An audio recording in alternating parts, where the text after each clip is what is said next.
ছোট্ট করে প্রশ্নের জবাব তার দিয়ে যায়। 3 বছরের জেল খাটলো নবী আমার ভাই। কিন্তু অলি থাকলেই হবে না, অলি হইতে হইলে আবার গলিটা পাক থাকতেইব। কি 2:45 বেশি এখন 2-1টা কথা বললে হইয়া যাব দোষী। ছোট্ট করে প্রশ্নের জবাব তার দিয়ে যায়। 3 বছরের জেল খাটলো নবী আমার ভাই। কোন জেলে ছিল আমার নবী মোস্তফায়, জানলে শাহ আলম সরকার বলো না আমায়। ইয়াজিদের সাথে, মাফ করবেন, আবু জেহেলের সাথে, আবু জেহেল কিন্তু মক্কার সর্দার ছিলেন, বাদশার মতো ক্ষমতা রাখতেন, কিন্তু তিনি কিন্তু আরব জাহানের বাদশাহ ছিলেন না। কিন্তু এমন ভাবে আল্লাহর রাসূলের উপরে অত্যাচার শুরু করে দিলেন, তখন আল্লাহর রাসূলকে আবু জেহেল তার সাঙ্গপাঙ্গ নিয়া এক ঘরে করে দিল। আল্লাহর রাসূলের সাথে একটা চুক্তি হইল। কি চুক্তি? যে তোমাদের সাথে আমরা কোনো লেনদেন করব না, আমরা কোনো বেচাকেনা করব না, আমরা কোনো আত্মীয়তা করব না, এরকম যত না আছে সব লেখা কাবা ঘরের দেয়ালের ভিতরে টানাই ছিল। এটা কিন্তু বাইরে না, দেয়ালের ভিতরে টানাইয়া রাখলো। আল্লাহর রাসূল কয়, আল্লাহ আমি কি করতাম? কয় আপনি পাহাড়ে যান গানা, আপনার যেই কজন আছে লইয়া পাহাড়ের মধ্যে রইল। 3 বছর পর আল্লাহর কাছে ফরিয়াদ করে, আল্লাহ এখন তো আর ভাল লাগে না, কতদিন এই বন্দি জীবন কাটানো যায়? আল্লাহ পাক কয়, বাইরন আবু জেহেলরে ডাক দেখুন, চুক্তি যা হইছে সেই অনুযায়ী কাজ হবে। আবু জেহেলরে ডাক দেখ, কয় চুক্তি অনুযায়ী কাম হইব। কয় চুক্তি তো তুমি বাইর হইতে পারবা না, ওখানেই থাকবা। কয় তো চুক্তিনামা বাইর করো। বাইর কইরা দেহে ওই চুক্তিনামার মধ্যে যত না আছে সব নাগুলি কাইটা ধুইছে উই পোকায়। সুবহানাল্লাহ। যেখানে ছিল বেচাকেনা করা যাবে না, ওখানে লেখা হয়েছে বেচাকেনা করা যাবে, আত্মীয়তা করা যাবে, চলাফেরা করা যাবে, সব যাবে না, একটাও নাই। এখন আমার নবী কয়, তোমার লগে কথা যা চুক্তিপত্র যা আছে তাই চইব। কয় হ। কয় তো আর কোনো কথা কইতে পারবা না। এই যে সেই জেল জীবনটা নবী মুক্তি পাইলেন। আবার নবী 3 দিনের একটা জেল খাটছিল, অনেকেই জানেন না। 3 দিনের হেরে জিগাইতা, কিন্তু আজকে কইয়া যাই, আরেকদিন জিগে হেলাইতারি। নবী রাস্তা দিয়ে আইটা যায়, আর কি হুদি কয়, এই তুমি না নবী? কয় হ। কয় তোমার লগে আমার একটা কথা আছে, এনে খারাপ, আমি না হা পর্যন্ত যাইবা না। নবী কয় ঠিক আছে, তোমার লাগে অপেক্ষা করুন, তুমি যাও, তুমি আইলেই আমি যাবো, কথাটা হইন না। গেছে গা। ওই হালার 3 দিন পর মনে পড়ছে, 3 দিন পর মনে পড়ছে, আরে আমি না মোহাম্মদ রে রাস্তায় খাড়া করে থুয়েছি, এই 3 দিন ধরে কি আর আছে? তাই আইতাছে, সে দে খাড়া। কয় কিও তুমি হন্তরি খারো রইছ? কয় খারো রইছি না, তোমার সাথে তো আমি ওয়াদায় আবদ্ধ। কয় তুমি 3 দিন ধরে খাড়া রইছ এনে? কয় হ। তুমি তো আমার ওয়াদাবদ্ধ করছো যে আমি তুমি না আসা পর্যন্ত আমি যাবো না। একটা চিৎকার দিয়া নবীর পায়ে পড়ে গেছি, ইয়া রাসূলুল্লাহ, সত্যিকার অর্থে আপনি নবী। নবী না হইলে আপনি আমার মতো ছাতা মাতার কথা হইন না, হেনে 3 দিন ধরে খারই থাকেন। নবীরা কখনো ওয়াদা বরখেলাপ করে না। কথাবার্তি শেষ। এখানে বহু মানুষ আছে এখনো পীর ধরে নাই, এরকম আছেন না? আচ্ছা, এক উপকার করার জন্য আমি আপনার একটা কথা জিগাই। আফা এদিকে এদিকে। আরে ওরা আপনারা কি শিখাইব? ওরা কি শিখাইব? আপনি এদিকে চান। আপনি আমার কাছে দুইটা প্রশ্নের জবাব করবেন। একটা প্রশ্ন হইল কি দেখা বুঝুম যে এটা ভণ্ডপীর, আর কি দেখা বুঝুম এটা খাঁটি পীর। আর আরেকটা কথা হইলো কোন মহিলা মানুষ পীর হইতে পারে না কেন? কি আজ পর্যন্ত কোন জায়গায় দেখছেন কোন মহিলা পীর? দেখছেন নি? নাই। ওইটা কইব অমুক হইছে, হেমুক হইছে, তমুক হইছে, কিন্তু শুনবেন, বিশ্বাস করবেন না। বিশ্বাস করলে ইমান থাকবে না। ওই যে কয় মধুর মা, পাগলনির মা, তেলডলনির মা, ময়নার মা, বল্লার মা, মশার মা, এগুলি কিন্তু একটা পিন না, তাপসী। আমি জানতে চাই মহিলা মানুষের কি নাই? সব আছে। হ্যাঁ, তাইলে তারা পীর হইতে পারে না কেন? কারণ এরকম মানুষ আছে পুরুষ দেখলে মাথা বিগড়ে যায়, মহিলা পীর পাইলে গিয়া ধরতো। এই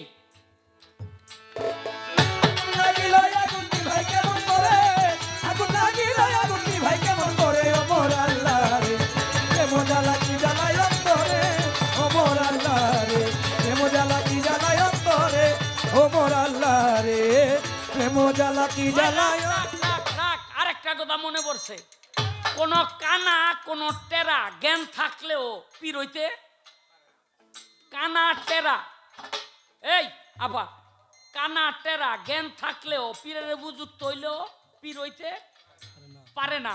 আমার এক চাচা, এটা ছিল টেরা, ওই 20-25 জন মুরিদ করে বয়ে রয়েছে, কিন্তু টেরায় নিজের ওই খেলাফত পায় নাই। বুঝলেন নি? এটা হ্যাঁ চিনে, হেরো চাচা লাগে। আমারও যেমন চাচা, হেরো হেরম চাচা।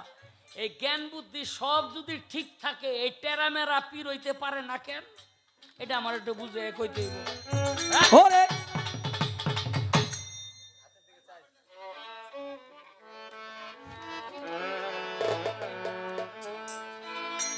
ওরে আমি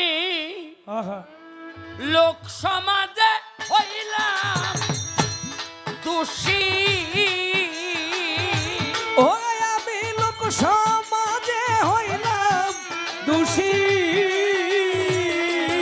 আমি লোক সমাজে হইলাম দোষী, তুই বন্ধুর কারণে রে বন্ধু প্রীতির আগুনে আমারে আর কত কান্দাই বারে বন্ধু তোর প্রীতির আগুনে। ও আমি লোক সমাজে হইলাম দোষী, আমি লোক সমাজে হইলাম দোষী, শুধু তো পীড়িতের কারণে রে বন্ধু তো পীড়িতের আগুনে আমারে আর কত জ্বালাইবারে বান্ধব তো পীড়িতের আগুনে। আরে তুমি মন দিয়াছ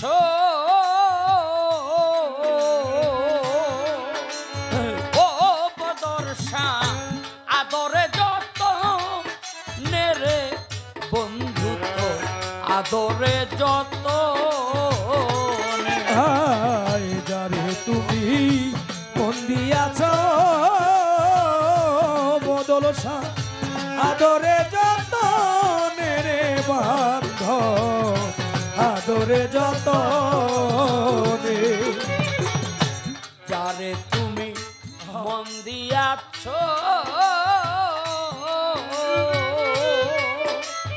ওরে বান্ধ আদরে যত নেরে বন্ধু আদরে যত, দুশ্মনেরা পাইয়া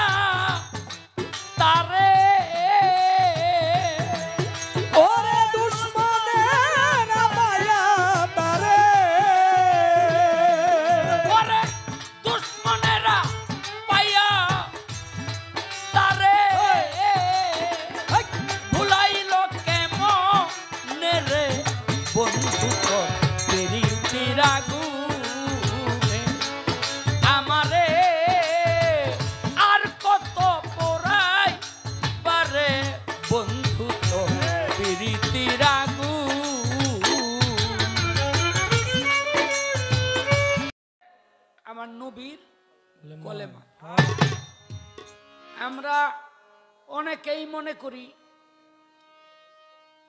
যে বাবা আমার নবীর কলেমা দিয়ে আমরা মুসলমান, তো আমার নবী কি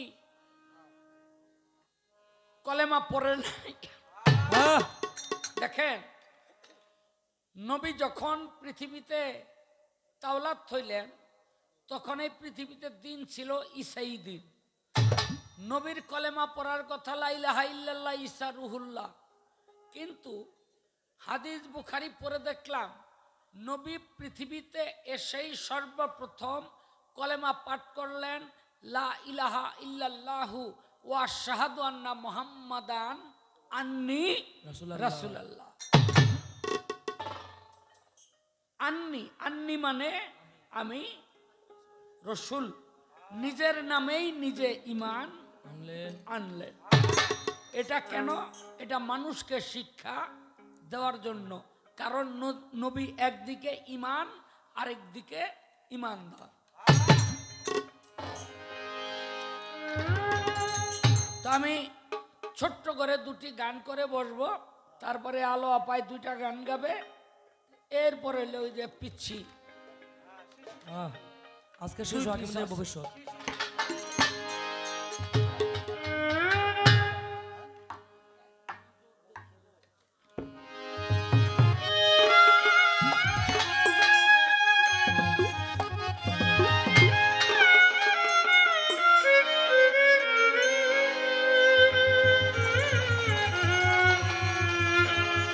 শয়তান কেমনি কই যে ধুলা বালু মাখা তোমার চুলের মধ্যে জট হয়ে গেছে গা, হ্যাঁ তোমার মাথার মধ্যে পেশাব করে ধুলা বালু মুইসা দেয়, একটু উপকার করে।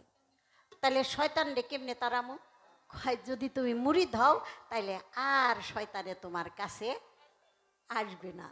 তখন হাতে হাত রেখা মুড়ি ধুইল, বলল কি তুমি চলে যাও, বাড়িতে চলে যাও, তোমার ওরসে একজন ওলি সন্তান আছে।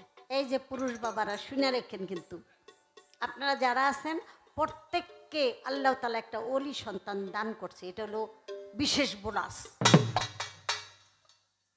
কিন্তু ওলি থাকলেই হবে না, ওলি হইতে হইলে আবার গলিটা পাক থাকতে হইব। কি? গলিটা পাক থাকতে হবে। তাই আমার সেই সেই শেখ ইসমাইল বলল, শেখ ইসমাইলকে বলে দিল ইবনে বিন মুসা যে যাও, আজকে গভীর রাত্রে দুইটা তারা যখন মিলিত হবে তখন স্বামী স্ত্রী বাসর যাপনে তাতে অলি হবে। চলে গেল, স্ত্রী আনন্দ, দাসীর কথা মনে পড়ছে, আসছেন আপনি? বলে হ্যাঁ, শুভ সংবাদ, আমি তোমার জন্য একটা অলি সন্তান নিয়ে আসছি, তুমি অলির মা হবা। তখন বলল স্বামী, আমার ঘরে অলি হবে তাতে আমি খুশি হব, কিন্তু বাগদাদে আরও যে কত মেয়েরা আছে, মা বোন আছে, তারা যদি অলি না পায় তাহলে তো তারা খুশি হইব না। তাহলে কি করুম? আপনি তো জঙ্গলে চলে গেছেন আমারে বাসরে থুইয়া, আমি 40 বছর পর্যন্ত মালিকের কাছে কইছি আমার স্বামীরে তুমি ভালো রাখো,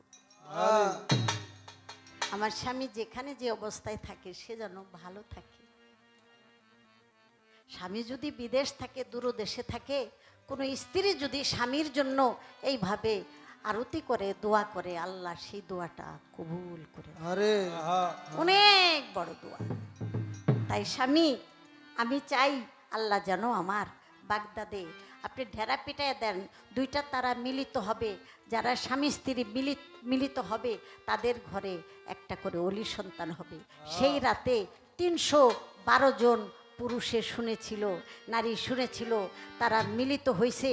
সেই রাতে 313 জন অলির জন্ম হয়েছে। বাবা, একজন হইল মনসুর হাল্লাস, আর বাকি আল্লাহ ওয়ালা হয়েছে। তাহলে কেমনি মেয়ে গো কি কোনো গুরুত্ব নাই বাবা? কোনো গুরুত্ব নাই। সে ঘরে বৈশাও তো কামাই করছে, এইভাবেই তো কামাই করা যায়।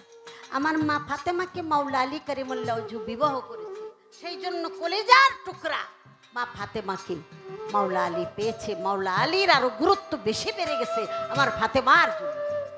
আরে ওসমান গনি দয়াল নবীর 2 মেয়েকে বিয়ে করে তার নাম হয়ে গেছে জিন্নুরাই, 2 নূরের অধিকারী। আমি কি বলবো আপনাকে, পবিত্র কোরআন খুলে দেখেন, আল্লাহ বলেছে পুত্র এবং কন্যা, এই 2 সন্তানের মধ্যে আল্লাহ বলে আমার কাছে কন্যা সন্তানই উত্তম।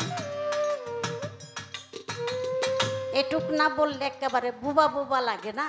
আমি সেই জন্য কথাটুকু বলে, ছেলে মানুষ ঠিক আছে, বিয়ে শাদী কইরা তার বউ বাচ্চা নিয়ে আনন্দ, কিন্তু আপনার একটু সেবা যত্ন যদি ভালোবাসা করতে চায়, তাহলে একটা মেয়ে যদি থাকে, সে যেই সেবাটা করবে পুতের বউ দিয়ে ওইটা সম্ভব না।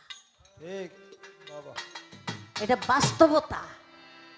যেই বাড়িতে একটা মাইয়া নাই, ওই বাড়িতে মানুষ মরলে কেউ খবরই জানে না। যেটা নাকি বাস্তব।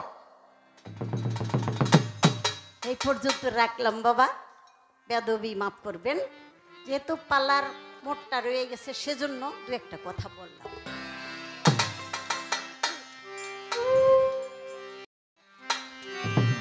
অজানা এক নদীর স্রোতে আমি হারাইয়াছি, সাথীর মালা কারিলা দিয়া, গাথির মালা কারিলা দিয়া, গাথি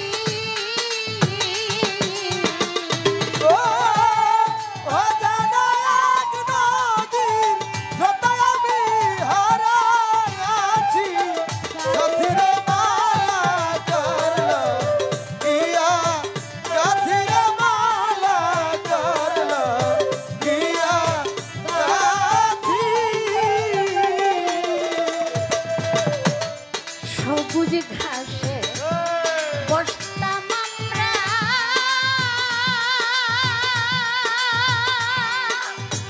ও সখিল শাড়ির আঁচল পাতি, সখিল সবুজ ঘাসে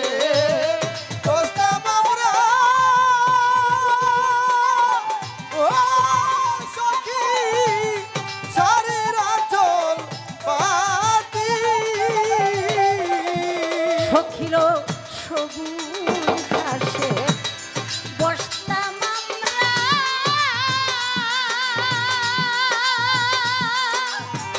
ও সখিল শাড়ির আঁচল পাতি,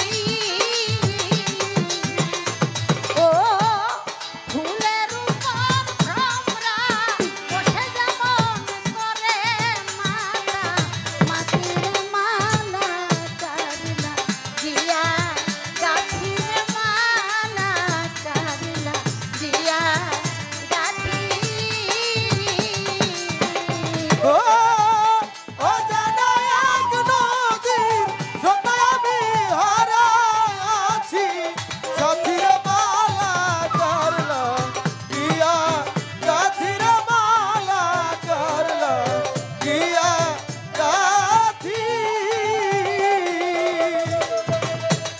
বাসর সাজাই রজনী শীতে,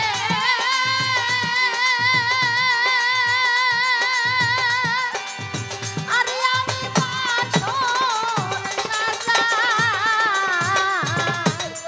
রজনী শীতে, ও বান্ধব তুলে 2 মা লতি, দরদিরে বাসর সাজাই রজনী শীতে,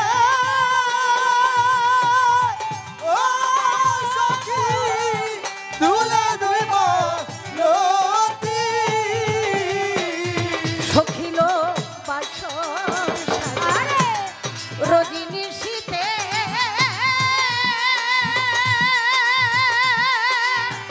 ও শৈল তুলে 2 মা লতি,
পারি চিনতে পারি না